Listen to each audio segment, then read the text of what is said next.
Hello everyone, আগের শর্টসে দেখিয়েছিলাম যে স্টলে কি কি খেয়েছিলাম। ফুচকা ছিল, পকোড়া ছিল, আর ছিল কফি। তো দুপুরবেলা আর ফুচকা খাইনি, কিছু পকোড়াই খেয়েছিলাম।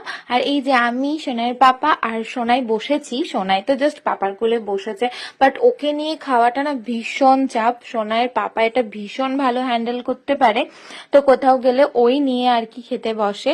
আর এই যে এখানে ছিল ফিশ কাটলেট, মেনু কার্ডটা তো দেখিয়েই দিলাম। আর এই যে খুব অকওয়ার্ড লাগছিল এখানে ভ্লগ করতে, বাট আমি তো তোমাদের সাথে শেয়ার করবো। এখানে ছিল, তারপর ছিল নান, মাটন কিমা দিয়ে চানা, আর চিকেন বিরিয়ানি ছিল। তার সাথে ছিল চাটনি, পাঁপড়, মিষ্টি, আইসক্রিম। সেটার ভ্লগ করে দেখানো হয়নি। তো চলো, আমাদের খাওয়া দাওয়া হয়ে গেছে, এখন আমরা বাড়ি যাচ্ছি। বাড়ি থেকে বেশি দূর ছিল না, তো সেই জন্য সোনাইকে নিয়ে গেছিলাম। তো পরের শর্টসে খুব শিগগিরই দেখা হচ্ছে। সবাই খুব ভালো থেকো, টাটা। চ্যানেলটা সাবস্ক্রাইব করো, বাই।